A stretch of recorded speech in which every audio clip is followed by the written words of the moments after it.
absence, je devais terminer certaines choses, mais normalement je devrais prendre un petit rythme de vidéo de une vidéo par semaine, voire deux, si j'arrive à avoir le temps. Donc j'espère que ça vous plaira. Alors aujourd'hui, on va parler du Grand Prix de France, qui est le 7e Grand Prix de cette année 2021 de Formule 1. Et déjà on revient sur le circuit du Castellet après un an d'absence à cause du Covid. Et ce week-end est entaché par la mort de Mansour Ojeh, investisseur de l'équipe du team McLaren, qui est commémoré par son équipe avec une livrée à son nom, c'est-à-dire que ses dates de naissance et de décès. C'est très triste. Et bon, commençons ce week-end sans plus tard. En FP1, Vettel redécouvre la piste et spin, tout comme Sainz. Tsunoda et Schumacher font leur première séance ici. En F1 je parle, et spin également. Bottas roule sur un vibreur qui le fait décoller, cassant des éléments aérodynamiques de sa monoplace, surtout au niveau du fond plat, ce qui le fait rentrer au stand. Mais ce qui ne l'empêche pas d'être le plus rapide de cette session. Ocon est 5e après la signature d'un nouveau contrat de 3 ans chez Alpine, prouvant la confiance de l'écurie française envers son pilote français. En FP2 comme en FP1, des pilotes abîment leurs vibreurs, abîment leur monoplace sur les vibreurs, à l'image de Verstappen. Les Alpines sont plutôt rapides, mais derrière le super rapide Max, qui reste, qui est cette fois-ci le plus rapide, devant Hamilton, Bottas, Sainz et les Alpines de Alonso et Ocon. Leclerc est 5e avec une meilleure session que sa session du matin, qui n'était pas franchement géniale. En FP3, Mazepin spin juste après sa sortie des stands. C'est le premier à sortir et le premier à spin juste ensuite, donc c'est un peu dommage. Hamilton semble plus en difficulté sur ce samedi, n'étant que 5e. Bon, c'est que 5e, oui, mais avec une Mercedes on s'attend à mieux quand même. Alors que Alonso est 7e et Verstappen est toujours le plus rapide, présageant une bonne qualification. En Q1, Tsunoda tape à la sortie du virage 1 et casse sa monoplace, l'aileron arrière surtout, ce qui provoque un drapeau rouge. Leclerc fait un mauvais premier temps, étant donné qu'il n'a pas pu en établir un à cause de la sortie de piste de Tsunoda.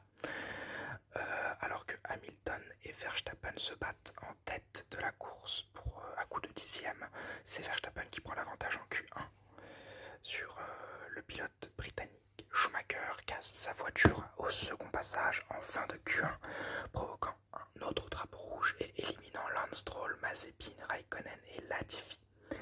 Schumacher est qualifié pour la Q2 comme Russell. C'est une première Q2 pour les As cette saison, un peu litigieuse étant donné que il ne pourra même pas y prendre part à cause de sa monoplace cassée. En Q2, quasi tous les pilotes essayent le passage en médium. Certains se ratent, certains réussissent. Les deux Red Bull sont les meilleurs au premier passage. Au second passage, Ocon, Vettel, Giovinazzi, Russell et Schumacher sont éliminés, tandis que les deux Mercedes prennent les 2 premières places au Red Bull.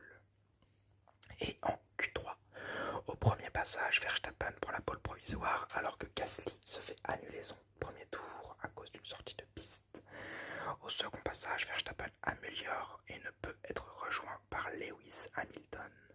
Le néerlandais est en pole devant le britannique, tandis que Gasly est 6e et Alonso 9e.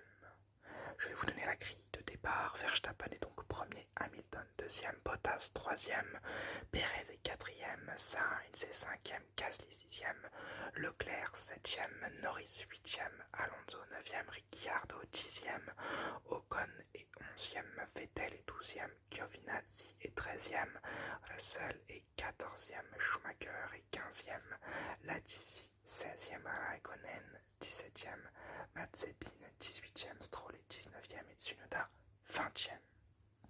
La course.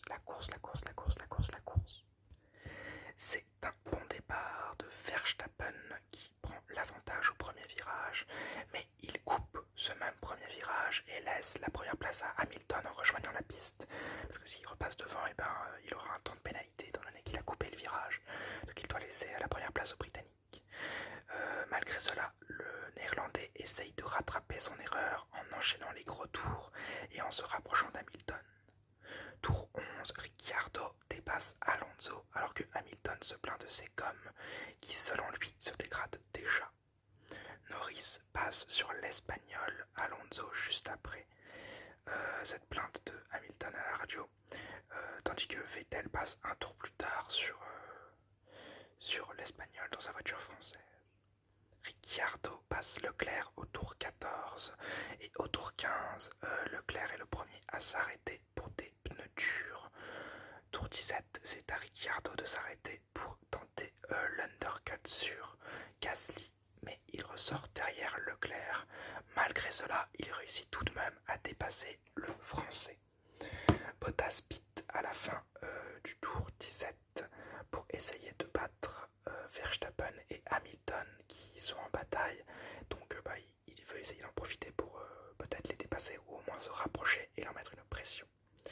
Ricciardo et Leclerc qui ont undercut Sainz et Gasly commencent à se batailler, tandis que Hamilton reste en piste, mais Verstappen réagit à l'arrêt du Finlandais Bottas et s'arrête.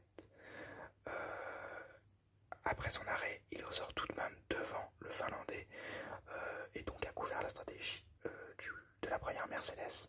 Maintenant, il faut qu'il rattrape la seconde. La seconde Mercedes s'arrête au tour 19 et ressort derrière Verstappen.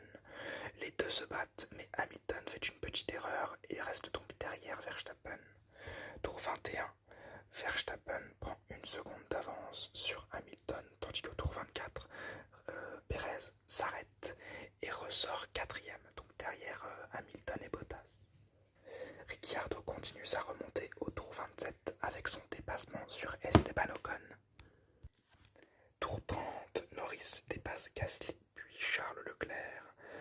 Tour 32, Norris dépasse Sainz, montrant que les McLaren sont extrêmement rapides en course ce week-end. Tour 32, toujours, Verstappen s'arrête pour des médiums. C'est une stratégie à deux arrêts qui le place donc derrière Perez, Bottas et Hamilton dans cet ordre, et ce qui va donc l'obliger à une fin de course d'attaque. Au tour 36, Perez s'écarte pour laisser passer Verstappen pour qu'il puisse attraper les deux Mercedes devant. C'est un bon coéquipier et c'est un bon mouvement pour le classement au championnat. Au tour 41, Leclerc, qui est à un tour de Hamilton, essaye de le passer, tandis que Verstappen se rapproche dangereusement des Mercedes, comme son coéquipier Perez qui reste dans son sillage et qui va peut-être mettre une pression sur Bottas. Tour 44, Verstappen attaque Bottas et passe le Finlandais très facilement. Tour 49, c'est à Perez de passer Bottas au virage de Signe par l'extérieur, ce qui fait se plaindre le Finlandais qui demandait un double arrêt, qui avait demandé un double arrêt à son équipe visiblement avant le Grand Prix, qui n'a pas été écouté, et donc il s'en plaint à la radio. Verstappen, quant à lui, passe les derniers retardataires et peut enfin attaquer Lewis Hamilton.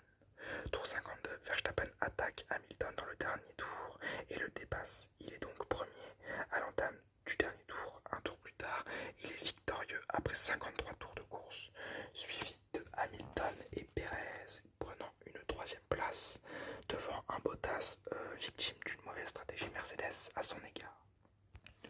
Je vais vous donner la grille d'arrivée. Verstappen est donc premier avec le meilleur temps en course. En même temps, c'est normal vu la course d'attaque qu'il a menée à la fin.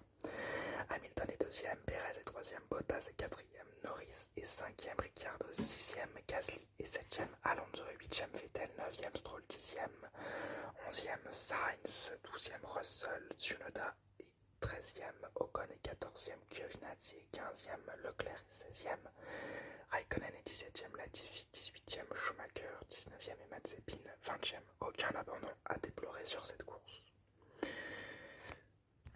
C'est la première fois de la saison qu'on n'a aucun abandon, ce qui montre une course qui a été plutôt calme, malgré certains petits problèmes avec Leclerc, qui par exemple finit 16ème à cause de petits accrochages. Les enseignements de cette course, Verstappen a la chance et au talent, mais c'était très serré. Alors effectivement, Verstappen prend la pole position, mais bon, heureusement que Red Bull fait avec une bonne stratégie et qu'ils ont un bon pilote pour l'exécuter cette stratégie, parce que sinon ça aurait été une victoire d'Hamilton. Donc bravo à Verstappen et surtout bravo à Perez qui est un magnifique numéro 2. Il laisse son coéquipier passer, il est dans les bons coups, il rapporte des gros points à la structure après sa victoire de la semaine dernière. Et bien maintenant il est troisième en France et donc Bottas, ce qui montre que c'est un très bon numéro 2, meilleur qu'Albon en tout cas. Hamilton a été irréprochable sur ce week-end. Les Red Bull étaient visiblement plus rapides. Le Honda est peut-être plus rapide que le Mercedes en ce moment. Donc on peut comprendre pour les qualifications. Ensuite en course, Hamilton fait une course très bonne. C'est juste la stratégie Mercedes qui ne va pas. Et c'est ça qui lui fait perdre sa course. Mais sinon, c'est une course qu'il aurait pu gagner s'il n'avait pas eu un Verstappen de ce standing-là. Donc, bon. Dommage pour le Britannique qui se voit donc un petit peu distancé au championnat du monde. De pas grand-chose, mais un peu quand même. Bottas, lui, est beaucoup moins bon. Une bonne qualification, troisième. Mais une course où il n'aura pas pu résister aux deux Red Bull alors qu'il était peut-être censé les contenir un minimum. Mais bon, c'est aussi de la faute de Mercedes qui ne peut pas, qui ne lui a pas donné une bonne stratégie. Et donc il doit faire avec ce qu'il a et il n'y arrive pas. C'est dommage. Les bonnes McLaren, 5e et 6e, très bons résultats. Tout comme les deux très bonnes Aston Martins, 10e et 9e, donc toutes les deux dans les points. Ce qui offre une double entrée dans les points à une équipe qui a besoin de ces points, surtout pour battre Alpine en demi-teinte. Alpine ce week-end, des bons essais, une qualif pas mauvaise avec un 9e Alonso et un 11e Ocon, mais bon, une course qui n'offre que la 8e place à Alonso et la 14e à Ocon. Encore un problème de confiance pour le jeune français, alors que Alonso semble de mieux en mieux dans sa monoplace.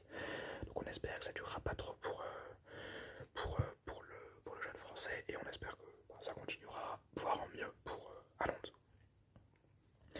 On va aussi parler des mauvaises Ferrari, Leclerc qui est handicapé par des petits problèmes en piste et Sainz qui essaie de sauver les meubles de ce qu'il a sauvé, 11e, il n'arrive même pas à rentrer dans les points alors qu'il a une très bonne qualification, 5e et 7e pour les deux rouges. C'est très dommage, mais bon, le rythme de la Ferrari, on le sait, il est bizarre. Ils peuvent autant être nuls en qualification et géniaux en course. Et là, ce week-end-là, ils ont fait l'inverse. C'est dommage, mais en même temps, on ne pouvait pas vraiment s'attendre à plus. Et on sait que toute cette saison, ça va être la roulette russe avec les deux monoplaces. Donc bon, autant prendre des datas, autant améliorer la monoplace ce week-end et peut-être mettre des points en moins, mais au moins qu'on puisse comprendre la voiture pour la fin de la saison et peut-être ramener des plus gros points et peut-être des podiums et hypothétiquement une victoire. Et enfin, nous allons parler, alors juste avant ça, nous allons parler des AlphaTauri. Yuki, encore une nouvelle erreur, Yuki Tsunoda. Comme déjà dit la semaine dernière, ça c'est de moins en moins bien pour Yuki. Encore une erreur, ça dilapide tout son capital sympathie et tout son capital talent qu'on lui avait attribué pour remplacer Daniel Kvyat. C'est très dommage, il va falloir qu'il se reprenne. Tandis que Gasly est toujours très solide, 7ème, qualifié 6ème, une très bonne course, il résiste au McLaren avant qu'elle le passe. Il dépasse Sainz, tout est bon, vraiment tout est bon dans ce week-end pour le français qui est le meilleur français de ce week-end. Et enfin nous allons parler de la piste du Castellet. Alors une piste plus excitante qu'il y a 2 ans. J'avais pas fait de vidéo il y a 2 ans sur cette piste, ma première vidéo c'est le Grand Prix d'Autriche qui suivait ce Grand Prix là. Grand Prix d'Autriche, vidéo durant laquelle je m'étais foutu la gueule du Grand Prix d'Autriche, enfin du Grand Prix de France qui avait été à mourir, tant il avait été lent et inintéressant par la domination Mercedes. Cette fois-ci ça a été un peu plus disputé, mais bon, il n'y a toujours pas ce petit truc qui manque à un Grand Prix du genre, un Grand Prix tout court en fait. Donc une piste intéressante, mais plutôt une piste de test, peut-être pas une piste de F1. C'est pour ça que je n'ai attribué que la note de 13 à ce Grand Prix ce week-end, parce qu'il y a une très bonne stratégie. On a eu des beaux dépassements, on a eu une écurie dominante, McLaren derrière bien évidemment les deux top teams, mais bon, c'est pas un spectacle faramineux qu'on a eu ce week-end, donc pour moi ça restera sur un petit 13, malgré le fait que j'ai énormément aimé ce week-end étant donné qu'on est en France et qu'on est un peu chauvin, et surtout que Castille a fait un bon résultat en France. Et bien j'espère que cette vidéo vous aura plu. Comme d'habitude, le petit abonnement, le petit like et le petit commentaire. Si vous avez des idées de vidéos à me proposer ou des grands prix rétro à débriefer, ça me manque un peu, je vous en referai peut-être un ou deux